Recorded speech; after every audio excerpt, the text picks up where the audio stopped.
Government report. Move over, carnivores. The vegetarians are moving in. And live from New York, it's Rhea John.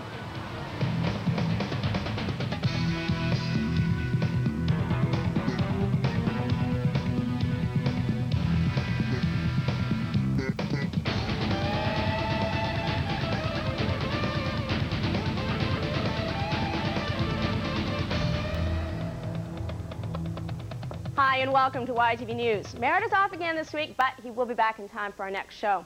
Our big story today is about video games. In the last few weeks, there's been a lot of controversy about one game in particular. It's called Night Trap. Some people think it's sexist and way too violent. They want the game pulled off the shelves. Others say violent video games are just a good way to let off steam and can't hurt anyone. Video games have come a long way in the past 20 years, but have they gone too far? In the 1970s, Pong was considered cutting-edge technology. Then there was Pac-Man, then Donkey Kong, and Tetris. Harmless games using really simple graphics. Today, Canada's video game industry is worth $350 million. And have things changed? We've graduated to 6-button joysticks, stereo sound, and digitized graphics. And games come not only on cassette, but on CD. That means games are glitzier and more realistic. So video games have been getting more high-tech, but they've also been getting more violent. The first game, which was slightly, I guess not really violent, was that Street Fighter. I was punch, uppercut, but then as soon as Mortal Kombat came out, it was all on you. I mean, one punch and pints of blood splatter all over the screen. There was Mortal Kombat, and now there's Night Trap. 6 female students are stalked by zombies. You have to save them from brutal and graphic death. It uses real actors, not animated characters. It's just like a movie, only you're in control. You can save the women or watch them die. Pretty heavy stuff. Some people think there should be tighter controls on the games. Right now, there's no organization which decides whether video games are too violent or sexist. They're not restricted like movies. So it's left up to video store owners to print warnings if they want to. Sega, which makes Night Trap, is planning a rating system for its games. GA for general audiences, MA13 for mature audiences, and MA17 not intended for minors. But who knows if that will work. And coming soon are the new virtual reality games. They're even more realistic and would let you experience the violence up close. You were hired to protect those girls and you just let Ashley die. Go back to playing video games, kid. Fired. The Night Trap video game has sparked some serious arguments about whether some video games should be censored or banned altogether. We talked to 2 people who have different views about violence in video games. Sing Wee thinks that some games encourage violence, especially against women. Simon Dove says no, that doesn't happen. Do you think that video games desensitize people to violence? I think games, movies, and TV, they're all in the same boat because they all try to captivate the audience. Using sex and violence is the way to go, it seems, these days. The violence part, I mean, you see the violence in the movie, and I think the violence is multiplied in the game because you can do it over and over again, and you can kill the same people, and there's different difficulty levels, which means there can be more people to kill, or there can be less people to kill. That's the problem, though. If you're always killing people, you're numbing yourself to it. It's when you have a lot of people dying, it's not the same as, say, you watch a movie where one person dies, and it means really a lot to you. Like life is really something important. You can't just kill 20,000 people and say, oh, that's okay. That's just the thing. Drives you. I know, that's just the thing. It's only a game, and it can be turned off with a flick of a switch, and it can be there no more, and you don't have to worry about anything that's going on. But, I mean, the violence, in a sense, is bad, but it's only fake. That's what it is. On a video game, it's fake. Although it can be done in real life, it's still fake on a video game, and that's what's important. Because it's so real, some kids, because they're young, may think that it's possible to do things over and over again, whereas real life, you get one chance at certain things. Right. You die, you're dead. You can't go back and play it again. If they get angry, if they get a lot of stuff built up inside of them and they want to take it out on something, they go and play the video game. They know they can beat and kill and beat and kill, and nothing will happen to them. Everything will happen to their character, and that's what's good about some video games with violence. I think the beat and kill, though, is what's wrong with what all these games are all about. It's making our society like that. What is the solution? Is it too big of a problem to try and put a figure on? Censorship in North America, I don't think it would work. How can you have like a security guard standing at every video game saying, wait a minute, you don't look under 18, let me see your ID so you can play this game? I mean, censorship is a good thing, but it's just not going to happen. They are pretty violent. I watch my brother playing them. I think that they're pretty violent, always kicking each other and shooting each other. Oh, they're violent, but they're great. You know, I play video games once in a while. It's entertainment. It's fun. I play them. I don't go out and be violent or anything, so I think they're okay. I do think they're sexist and violent, but I'm against censorship. So I think that if that's what people want to do, then they have every right to express themselves that way. But I think it should be encouraged to try and make ones that aren't as sexist and violent. A lot of the pinball machine games and a lot of other ones, you have to kill older women or you have to save sexy girls or whatever. I don't like that. I think it's just a video game, you know. People don't pay attention really to those things. It's an amusement. Yeah, it's just for amusement. You might think video games should be more tightly regulated, or maybe you think things are fine just the way they are. Either way, you should speak up. If you want to talk about Night Trap, you can call Sega at this number, 1-800-263-SEGA. That's 1-800-263-7342. Or maybe you want to tell your member of parliament in Ottawa. They're on summer break right now, so they should have lots of time to listen. You can reach your MP by mail at the House of Commons, Ottawa, Ontario, K1A 086. And by the way, letters to your MP don't need a stamp. We're going to take a break right now, but we'll be back with a report on a food fight, the carnivores versus the herbivores.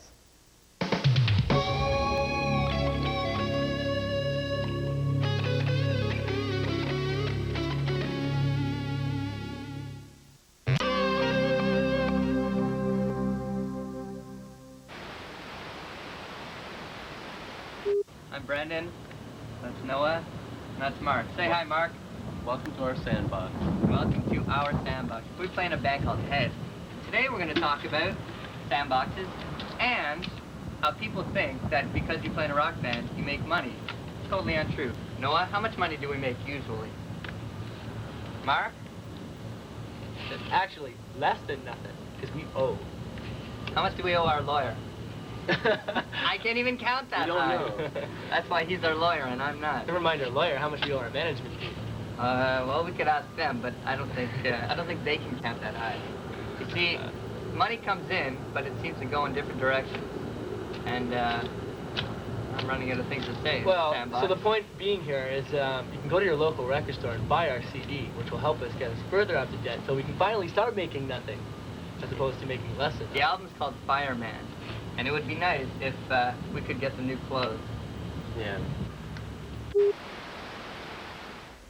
If you've got a message you'd like to get across, or if you just have something you want to say, this is the place to do it. All you have to do is record a 1-minute message and send it in. Our address is YTV News, 64 Jefferson Avenue, Unit 18, Toronto, Ontario, M6K 3H3. You know, chances are over the past 24 hours, you've eaten something that came from an animal. Cheese, milk, maybe a big juicy steak. But scientists say we started out as vegetarians, and over the years people developed a taste for flesh. Now vegetarianism is making a comeback in North America. YTV's Rhonda McMichael checked out why. In North America, it used to be a small, low-key movement people associated with hippies and tree huggers. No more. Now it's almost cool to be a vegetarian. And people are giving up meat and embracing carrots, beans, and tofu for what sound like very good reasons. There's animal rights. People were aware of what happens really on the factory farms and how the animals are treated. I mean, their lifespan is shortened. It's unbelievable. The environment. It's not right to grow grain, feed it to cattle, and then eat the cattle. And that if we were to share resources and to use the land a lot more wisely than we do now, we could support a lot more people. And health.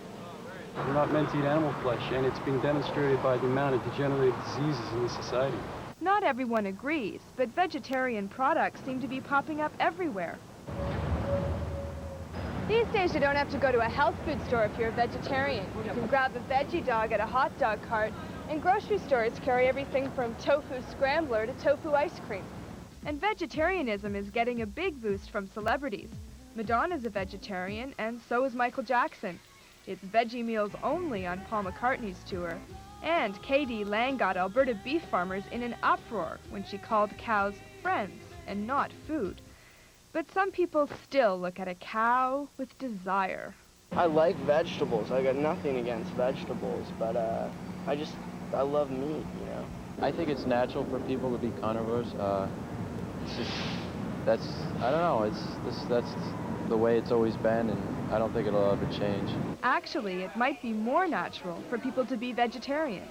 Our digestive juices, carnivores have much more hydrochloric acid than we do. Our hands, our teeth, I could not go after a cow and tear it apart. Some people are still suspicious of vegetarians, so if you're thinking of trying it, be prepared for a little flack. I've been called a dirty hippie because of that, or some sort of dirty hippie or something, only they were vegetarians. People do ask me if I'm some sort of weird religion, which don't even seem weird to me, but they'll say, are you a Buddhist or something? And a couple of my guy friends who are vegetarians have had people ask me if they're gay. So while some people are taking a second look at what goes in their shopping bags, others can only be satisfied with a big hunk of meat. Thanks, Rhonda. We go now from meat to movies. When you think of movie directors, names like Steven Spielberg, Spike Lee, and David Cronenberg pop up. They're all famous now, but they started out small, just like this week's first person. He's a 19-year-old director named Jeffery. What attracted me to the process was being part of the world that was created on screen. I mean, I wanted those worlds to exist. When I was 13 or 14, I had been making short films with friends of mine, and I got to a point where it wasn't satisfying anymore to just make films for myself. I wanted other people to see them. When I was 16, I hired a screenwriter, and together we conceived the story for Double Daniel, which is essentially about a kid at school who isn't, you know, he really isn't happy with who he is, and he wishes he were a cooler guy, and he ends up, you know, essentially getting his wish when a magic Egyptian mirror creates a double of him that's in the image of the, you know, the way he dreams of being.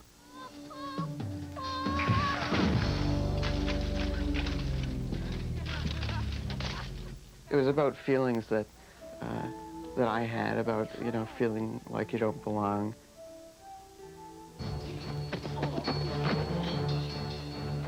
You can't win, Daniel. You're too weak. Jennifer, smash it. Smash the mirror. Too late. I can feel you slipping away.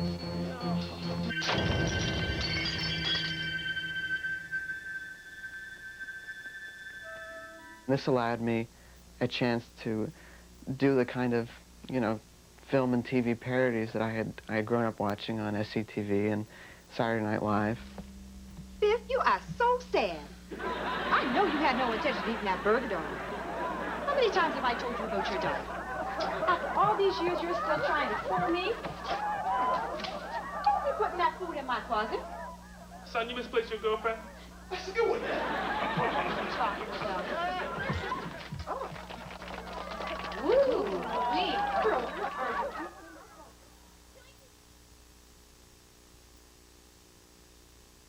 It's a commentary on sort of how everything can sort of be protested against, and especially environmental issues. I'm currently working on a feature film project called Final Cut, The Making of the Great Canadian Ape. It is a film about a documentary film crew that goes looking for a species of gorilla living in Canada. You know, some people look at what I've done and they think it's all come too quickly to me and too easily. And I think, I mean, in some ways I have accomplished a lot at such a young age, but I've really worked very hard to get here. This has been a process that started when I was 10 years old, and, you know, I haven't stopped thinking about it. Our next stop is New York City, where we hook up with Rhea John. She's been checking out the bands and the shopping. Don't go away.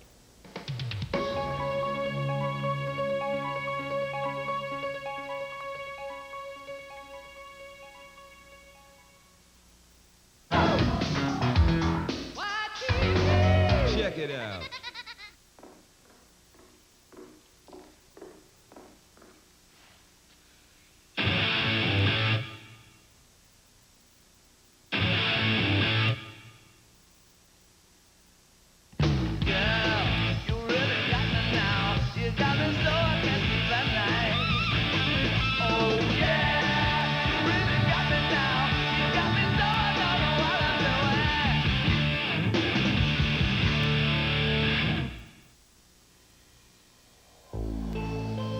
I remember her delicate fragrance floating on the air. She said the ocean was calling and just dived straight in, clothes and all, like some kind of free spirit. You know, she'd swear there was a garden at the bottom of the ocean. And that night, I found it. Free spirit from impulse. Whoa, you see what I see? Honey Nut Cheerios. Nobody beats a bee to the taste of nuts and honey. I can taste them now. Honey Nut Cheerios. Beat your bee. Honey Nut Cheerios. Taste honey sweet and tough to beat. Now free inside of 4 funky tattoos. There's a mega smile and the wicked blues. You can wear the sign of a broken heart or the honey nut bee, and that's just a start. You can get all 12 from your hands to your toes. They're free and Honey Nut Cheerios.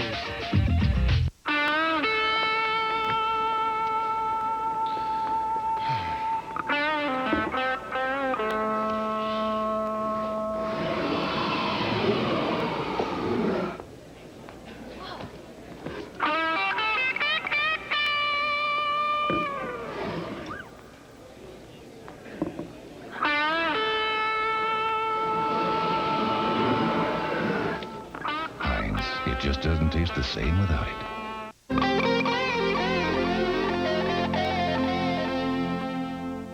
Well, this is where Rhea usually does her thing, but she's in New York this week. Hi, Rhea.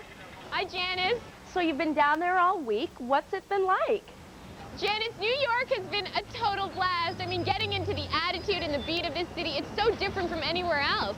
I mean, for example, our hotel is so shishi that it doesn't even have the name of it on the outside, and the guys who work there are so good looking, it is ridiculous.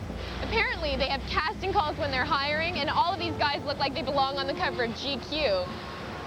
I have had permagrin for 5 days just staring at these guys. But the big buzz in this town has been the new music seminar. But I'll have more about that later. First, a couple of quick entertainment notes. TriStar Pictures is producing a film called Cop Gives Waitress $2 Million Tip, and it stars Nicolas Cage and Bridget Fonda. Now, for this movie, they needed to find a coffee shop location, and they've scoured all over this city trying to find the perfect coffee shop, but they couldn't find it. So they decided to build their own in Tribeca. Well, guys, you know, I think you could have saved a lot of money by checking this place out. It's simply called Coffee Shop, and it is the hot place to hang out in New York right now. Every time we go, attitudes, of course. Now, I've been seeing and hearing a lot about a new band called Stone Temple Pilots. Now, they are huge here in America. Check this out.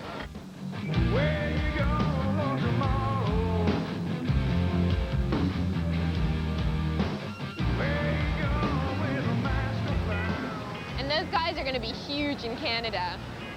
Broadway and New York, you know, they go hand in hand, but the hottest ticket right now in Manhattan is not on Broadway.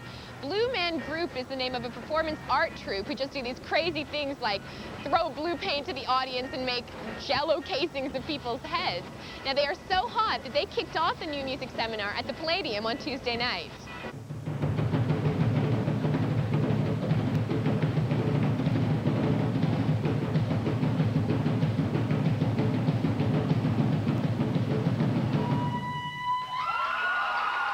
Looks pretty wild. And a lot of people think that the new music seminar is just one big party. But if I were to describe it, I would say that it's a cross between Lollapalooza and a huge self-help seminar. This is a place where new alternative musicians from all over the world can come and get advice on marketing your first album, to finding a great manager, to choosing the perfect piece of art for your first CD. I think the vibrance of color, I think a lot of people are going back to retrospect. That's real big. It's retro right now. Alternative music is real big. Although the new music seminar is aimed at helping alternative bands, the marketing here is pure mainstream. We're trying to make as vibrant of an impact in promotion as we can, because really our side is promotion. And that's what everyone on this floor is here for. Everything's for sale, from t-shirts to this handbook on how to make it in this business. The source book is essentially the market leader music industry trade directory in the United States. It covers about 80 categories of businesses in virtually everything related to putting music out into the marketplace, from contacts at the major labels to places to get CDs manufactured, recording studios, publishing companies, virtually anything that you can think about that you might need to, whether you're an artist or whether you're a business person working the industry, it's got the phone numbers of the people you need to talk to. The schmooze factor is a big part of the new music seminar. Countries from as far away as Holland, Spain, and Japan are all here to do business. How have you found the American market? Is it very receptive? Pretty much recently, you know, like after Shonen Night. A big part of the new music seminar are the seminars themselves. Seminars like this one give people some insight into where their type of music is heading. But do a lot of musicians attend the seminars? No, but our managers are. So if the manager does most of the sitting and listening, is it really that important for new alternative bands to come here? Anything you can do to maximize your exposure, you need to do. And that's what it's all about, getting people out there to listen to your music. Who knows? Maybe one of these bands will be the next big thing. Well, there are a lot of Canadian musicians down here, and they're making great waves, but one you should remember is called Railtech, and we'll be featuring them on an upcoming show. Now, Jan, New York is great for celebrity watching, and one celebrity that I spotted down in the hotel lobby was Boy George, and he was on his way to the restroom. The ladies' restroom, that is. And you know what they say, New York can make people do wild and crazy things? Well, check that out. But don't worry, Mom, it rubs off. Back to you, Jan. Bye, Rhea. Bye, Jan. Rhea will be back home next week. Right now, it's time for our sports roundup. It's called Timeout. Boston's Mike Greenwell steps up to the plate. Randy Johnson with the pitch, and yow! He takes a knock to the melon. Thanks to his helmet, he's okay. Some die-hard sports fans at this Marlins game combine baseball with a little basketball. He sinks the shot, and this guy blows off a little steam. White called pickup bread and milk. Darryl Whitmore of the Marlins was busy picking up speed to make this catch, but it's gone, not to mention his glove. These hard-working TV guys took a minute to cool off in Baltimore. Ooh, feels good. A baseball fan. This is the newest version of bungee jumping. It's called the Sky Coaster. You don't jump, you actually fly at about 90 kilometers an hour. Instructors harness you in and then send you and your stomach flying. And finally, they were serving them up and hosing them down. Potatoes, that is, at the Potato Blossom Festival in Bangor, Maine. People of all ages got to mash around the ring. It's gooky, it's goofy. It's a great deep conditioner. Hey, this spud's for you.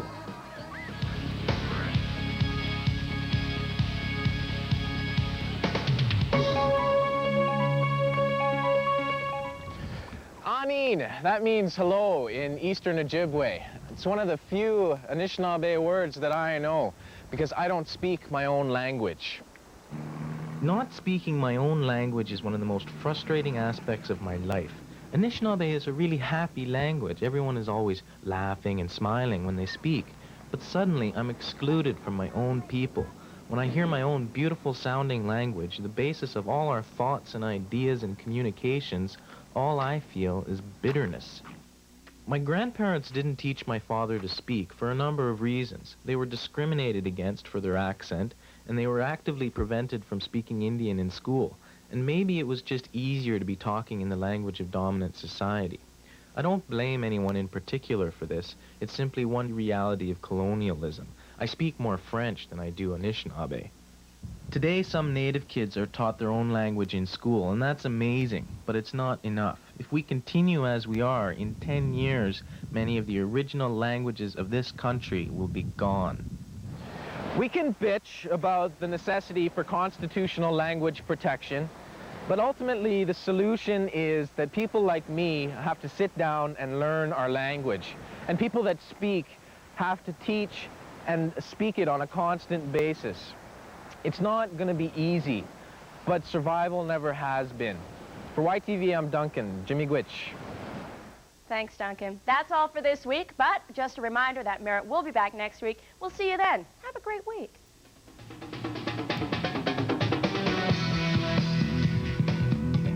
A guitar Guitar Great offers Catwalk a chance to find the beat to success, but the strings attached may boot Mary right out of the band. On Catwalk, this Thursday night at 6:30 on YTV.